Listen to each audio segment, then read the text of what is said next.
দর্শকবিন্দুকে আমন্ত্রণ জানাচ্ছি আমার বাংলা নিউজ চ্যানেল নিউজ হিন্দুস্তানেতে। বন্ধুরা, নাসার তৈরি জেমস ওয়েব টেলিস্কোপ আবিষ্কার করতে চলেছে ব্রহ্মাণ্ডের প্রথম তারাদের জন্ম সম্পর্কিত ব্যাপার, আর সেই আশায় দিন গুনছে বিজ্ঞানীরা। সময় চলে যায় নদীর স্রোতের প্রায়। যোগেন্দ্রনাথ সরকারের কিংবদন্তি ছড়া লাইনটি মানুষের আয়ুষ্কালের ক্ষেত্রেও সত্যি হলেও ব্রহ্মাণ্ডের চলনকে ফিরে দেখার উপায় রয়েছে। আলোই সেই অতীতের দূত। সহজে বললে সুদূর অতীতের ঘটনার প্রতিফলন আলো বয়ে আনে। তা দেখতে হলে লাগে মহাশক্তি টেলিস্কোপ।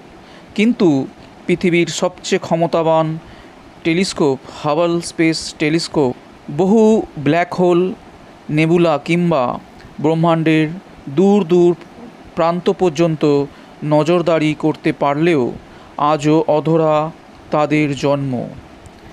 বিগ ব্যাং বা যে মহাবিস্ফোরণে ব্রহ্মাণ্ডের সূচনা, সেই মুহূর্তের পরেই ক্রমেই শুরু হয় তারাদের জন্ম। সেই অপার্থিব মহাজাগতিক সৌন্দর্যময় মুহূর্তকে ফিরে দেখা কি সম্ভব নয়? নতুন করে আশায় বুক বেঁধেছে জ্যোতির্বিজ্ঞানীরা। সৌজন্য জেমস ওয়েব টেলিস্কোপ এই বছরের শেষের দিকে এই নয়া টেলিস্কোপ তার কাজ শুরু করে দেবে।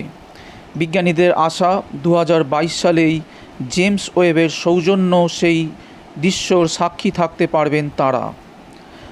রয়্যাল অ্যাস্ট্রোনমিক্যাল সোসাইটির মাসিক বিজ্ঞপ্তিতে প্রকাশিত হয়েছে একটি গবেষণাপত্র।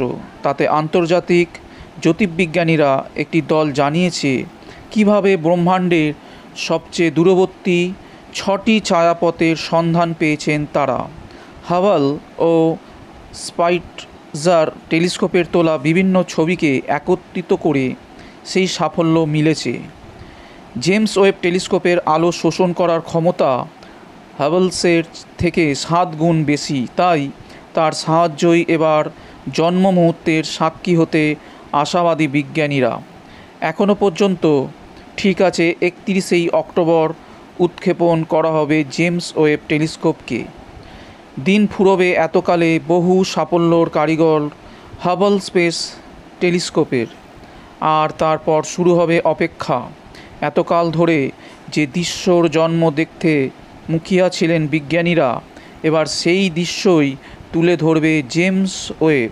কেবল বিজ্ঞানীরাই নয়, প্রতীক্ষায় সারা বিশ্বের মহাকাশপ্রেমী মানুষেরাও। প্রিয় দর্শক বন্ধুরা, ভিডিওটা যদি আপনাদের ভালো লেগে থাকে তাহলে অবশ্যই like, share, comment and subscribe করতে ভুলবেন না। আমি ফিরে আসবো আবার নতুন কোনো আপডেট খবরের সঙ্গে। ততক্ষণের জন্য অনেক অনেক ধন্যবাদ।